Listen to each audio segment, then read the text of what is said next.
The Economist.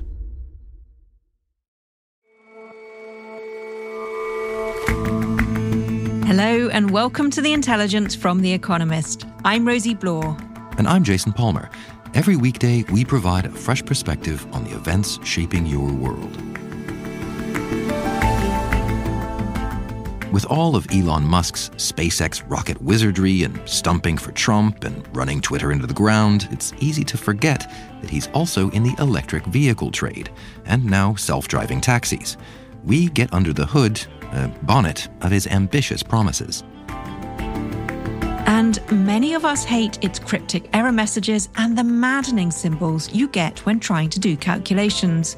But there's another type of human being that for some reason really loves Microsoft Excel. Our correspondent goes between the spreadsheets. First up, though.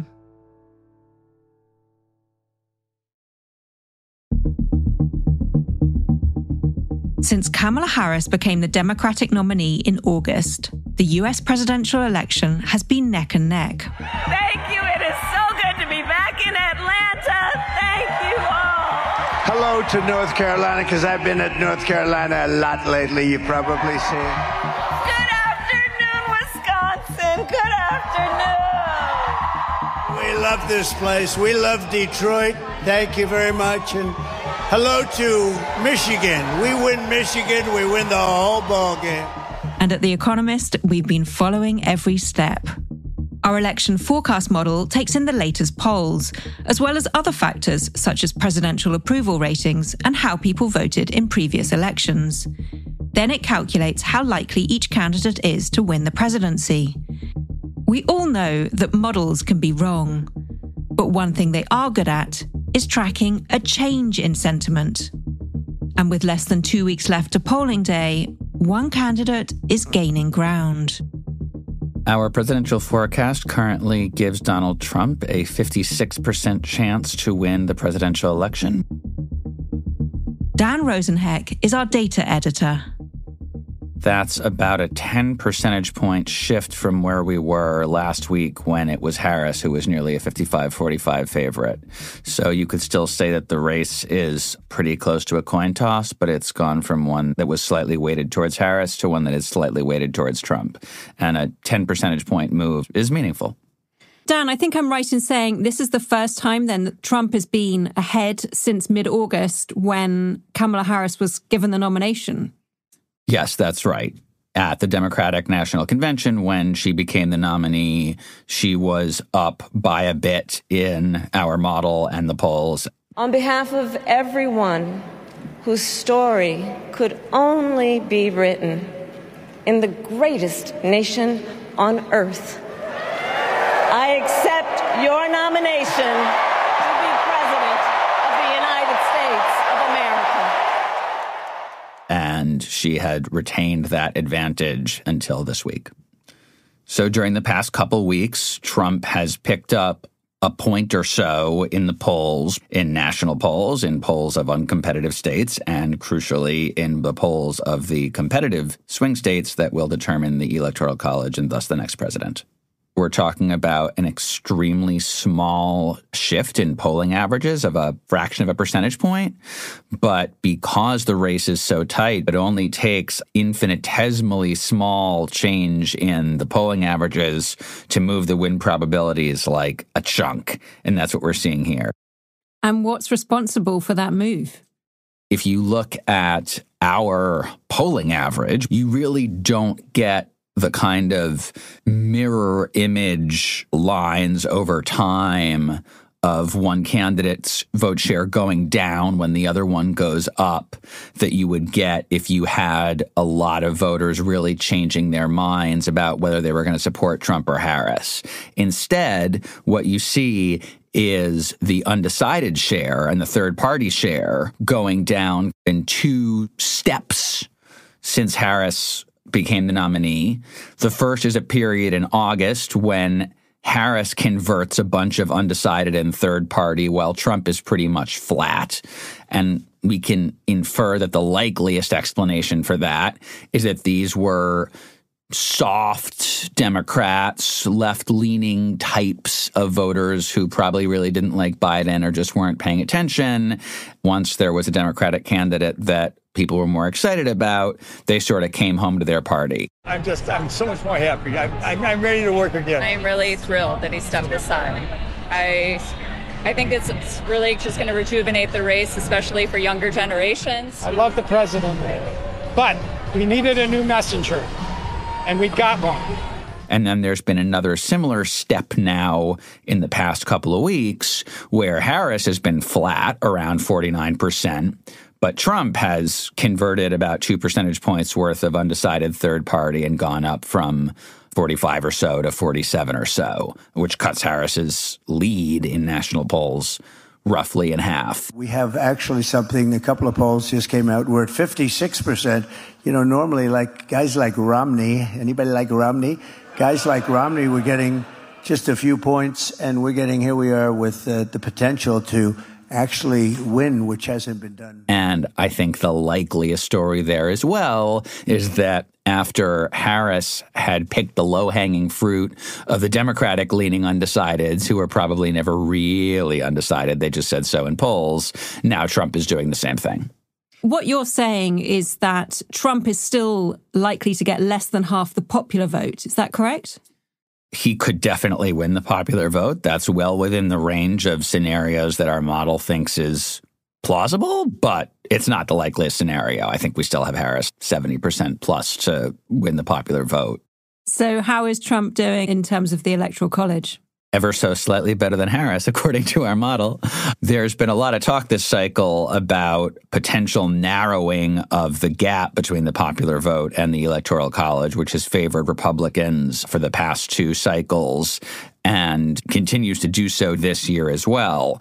But earlier in the year, we were talking about Harris holding up better in the Rust Belt swing states, so Wisconsin, Michigan, Pennsylvania, than in some uncompetitive big states, both Republican-leaning ones like Florida and safely Democratic ones like New York. She appeared to be losing a lot of ground in states that weren't really competitive anyway, and therefore that would shrink the Republican advantage in the Electoral College. In recent weeks, that trend no longer looks so convincing. Just as Trump has picked up a point or two in national polls, he has picked up maybe a point in the Rust Belt swing states, and to a certain degree, the Sun Belt swing states, Arizona, Georgia, Nevada, North Carolina. The Harris team is bracing for either Michigan or Wisconsin to be flipped by Trump. New reports, meanwhile, say that Harris's team is getting nervous over Trump's gains. Just take a look 3 weeks ago. Harris was ahead by 2 in Pennsylvania, 2 in Wisconsin, 3 in Michigan. Look at where we are today. The race is even tighter. The election will be determined by who wins the bulk of the electoral votes in those states, and those states are all right around 50-50, rather than favoring Harris by a point or 3, which is where the national popular vote is. Him picking up a point there moves him from, on average, being down by half a point in the decisive states to up by half a point in the decisive states, which in turn moves him from 45% to 55% to win the election. So, Dan, let's be absolutely clear here. You think Trump's going to win? I think it is ever so slightly more likely that Trump will win than Harris. And if I had to bet at even money, I would take Trump. Spoken like a true statistician. And you'll be talking a lot more about whether a probabilistic model can ever be right or wrong on The Weekend Intelligence, which is out on Saturday. Yes, indeed. Thank you, Dan. Thanks to you, too.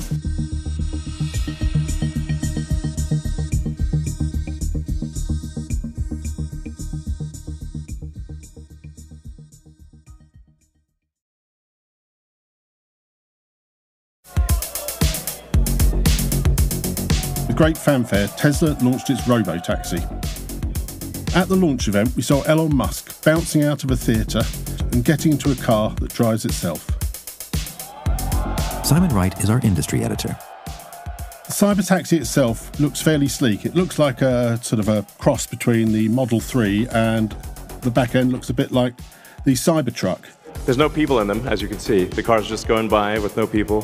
The doors open upwards in a scissor motion and they're driverless, but they only have 2 seats. There's no steering wheel or pedals. Mr. Musk reckons his cars are going to be safer and they're going to be the future of getting around cities. And he promised that what he's calling his cybercab would be cheap. We expect the cost to be below $30,000. Yeah. But Mr. Musk's promises, like many Hollywood movies, was long on bombast and short on reality. The road to self-driving taxis will be a long one, and it will be packed with competitors after Mr. Musk's part of the market. So the Tesla self-driving taxi thing has been telegraphed for a while. What do you make of the promises here? What exactly are we expecting in terms of when they're on the streets? It's not all that soon. Well, I tend to be a little optimistic with timeframes. But before 2027, let me put it that way. Mr. Musk's timelines often slip. He once promised there'd be a fleet of 1 million robo-taxis on the streets by 2020, and so far we see none. Of his, at any rate. At the event, he showed off what he called the Robovan, which other people might pronounce Robovan, which is something that apparently will carry 20 passengers. And he also said that his humanoid robot will be the biggest product ever of any kind. But despite all these promises, Mr. Musk didn't really give any concrete details of how all this would work. Despite the fact that superfans liked it, investors didn't seem to like it quite so much. Tesla's share price slumped by 9% the next day. So why weren't all of these promises enough to keep investors excited? Is it just that there wasn't enough detail for them? Well, there are several reasons, I would say. The first is there are plenty of competitors out there already making robo-taxis that are actually out there on the streets. Mr. Musk gave no details about how his robo-taxis would work as a business. He gave no details about how he might start testing those robo-taxis. He doesn't have a license to test anywhere, and it's not clear when he'll have that license. Okay, so who's got actual vehicles on the street, the real direct competition then for Tesla? Well, in America, the main competition is probably Waymo, which is a division of Alphabet. That's not surprising because it's been at it for 15 years and has perhaps spent $30 billion of Alphabet's money. But it now has a fleet of 700 self-driving cabs running in Los Angeles and San Francisco and Phoenix. And it's soon going to launch in Atlanta and Austin. A little bit further back is Cruise, whose biggest investor is General Motors. Zoox, which is Amazon's attempt at driverless vehicles, is also testing vehicles in 5 locations, including Las Vegas and Miami. And there are other firms in China too. Baidu, for example, is testing in several Chinese cities, as are Pony AI, WeRide, Didi and other firms. But Baidu's probably out in the lead in China. In Wuhan, which is its main test centre, it hopes to have 1,000 vehicles on the road by the end of this year. So a good-sized handful of companies doing it, but not all that many cities in which it's happening. I mean, as you say, some of these companies have been at it for some years. What's your kind of survey of the market up to this point? Making robo-taxis and autonomous driving is actually very, very difficult. So far, these robo-taxi companies mainly operate in sunny places with wide roads, which are fairly easy to navigate around. Not only that, they're pretty expensive. And to run vehicles autonomously, Waymo and most of its competitors are relying on a battery of expensive sensors like cameras, radars, and particularly LiDARs, which use lasers to create a sort of 3D image of the vehicle's surroundings. And you need a lot of in-car computing to make sense of all of that. And while you don't need drivers, you need people to clean, maintain and service the vehicles. You even need a lost and found department in the sort of hubs that you'll need to centralise the operations of these robo-taxis. And so in light of that, I mean, what do you make of the suggestion that Tesla's offering can be $30,000 or less, or indeed that any one of these companies might promise such a thing? Well, Tesla's betting that its cheaper version will be better. The reason it can make it so much cheaper is it only uses cameras and not the suite of sensors, including radar, LiDAR, and other things that other robotaxis use. And the data from those cameras will go into an end-to-end neural network, which is a sort of algorithmic black box trained on 9 billion miles of driving data from the 6 million Teslas already on the road. But even if Tesla can make this technology work, they're going to have an awful lot of trouble convincing regulators. So regulation is the real sticking point with this industry and has been all along, right? Well, not only do we have a mishmash of regulators, but those regulators have to be convinced that Tesla's neural network, which will be far less transparent than the sort of modular systems used by Waymo and others, will be safe for use in autonomous driving. The problem is that regulators may not trust that relying solely on cameras will be sufficient to deal with what they call edge cases, which are the rare and unusual events that sort of crop up from time to time when you're driving, and which human drivers just cope with. Getting that human intuition into an algorithm is extremely hard. Regulators are already pretty wary about the safety issues. There have been several sort of incidents, not least Cruise's accident last year, in which one of its vehicles dragged along a pedestrian thrown into its path by a human hit-and-run driver. And this is the kind of unexpected and rare incident that every kind of system is going to struggle with. So what's your prognosis then for the whole of the industry then, and Tesla in particular? Well, Mr. Musk thinks his system will just prove its worth once it's testing, because the outcomes will be safer. Whether regulators buy that is unclear. What is clear is it's going to be hard to get a system that can be rolled out easily and cheaply across lots of different cities. So in most cities in the world, if you're standing expectantly by the side of the road for a driverless lift, I think you could be in for a fairly long wait. Simon, thanks very much for joining us. It's been my pleasure, Jason. There's much more from Simon on the future of transport on the next episode of Money Talks, our subscriber-only sister show on business and finance. It'll be out later today. Subscribing to Economist Podcasts Plus helps make our journalism possible. Search Economist Podcasts Plus for a free trial. Thanks.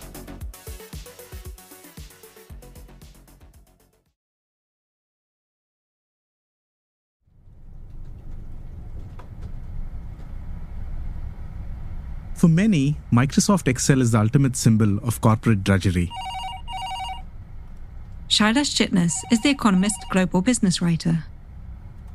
Its cryptic error messages, for example, the dreaded #value exclamation symbol, that has driven so many users up the wall trying to figure out what exactly it means.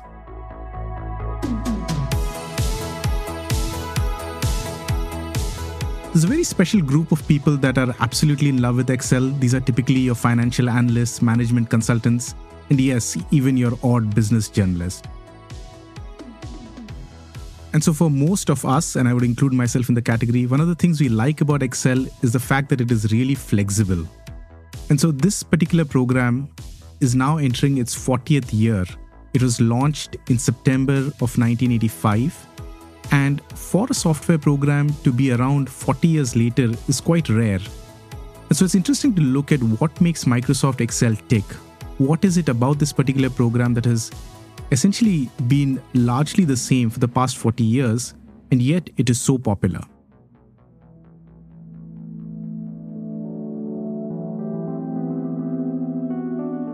Microsoft Excel was not the first spreadsheet program. In fact, that honor goes to a program called VisiCalc, which is essentially short for Visible Calculator. Not a terribly inventive name, but there you have it. It was launched in 1979 on the Apple II, which is the first personal computer. And Steve Jobs at the time credited VisiCalc with being the killer app.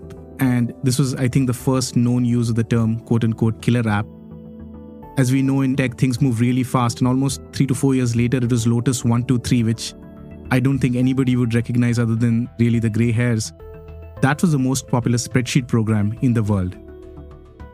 And when Microsoft released its version of Excel, which was first released for the Mac in 1984, it was a new program that was coming into a market which is dominated by Lotus 123.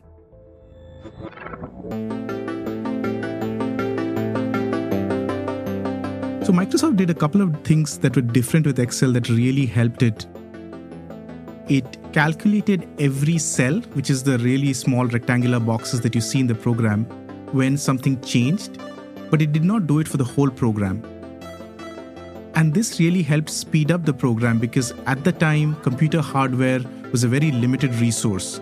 And so by being able to only compute that particular cell that changed, the program ran that much faster. The other thing that it did, it moved the command line interface from entering commands to more of a graphical interface. And that was a big change that helped drive a lot of users. Professionally designed formats and applies one. That one. With a click of his mighty mouse. I can't believe it! You did it! We did it! It looks great. This is a miracle. This is Microsoft Excel.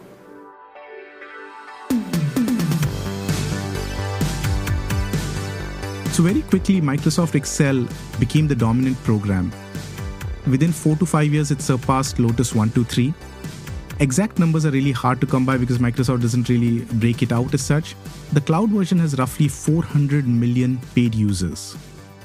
Now, to put that number in some context, the closest competitor is Google Sheets, and Google's Workspace has around 10 million paying companies, which is again slightly different from users, but that still tells you a sense of scale between Excel and its closest competitor, which is Google.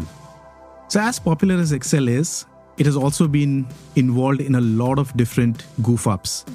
Now, to be clear, all these goof-ups are eventually traced back to human error or a wrong use of the tool rather than a problem with the tool itself. But some of the Excel errors have been really large.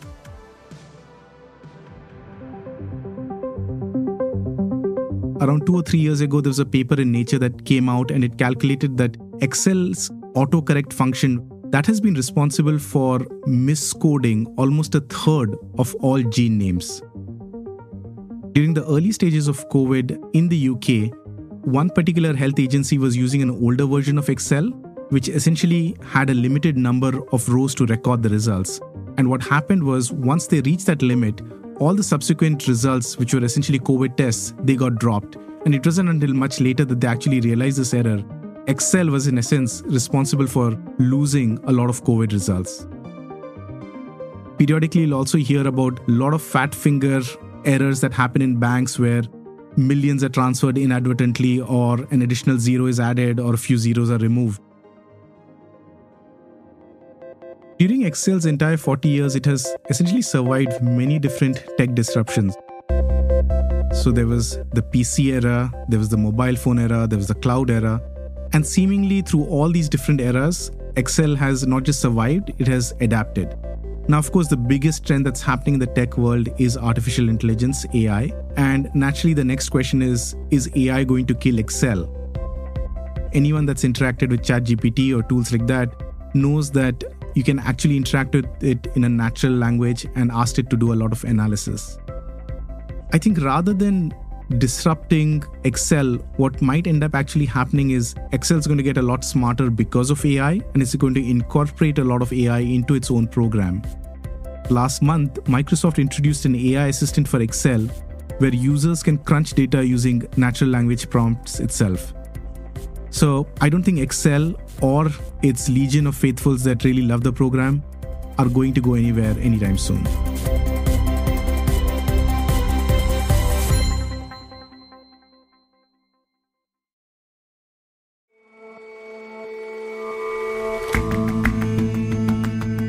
That's it for this episode of The Intelligence. Do let us know what you think of the show. You can get in touch at podcasts@economist.com. We'll see you back here tomorrow.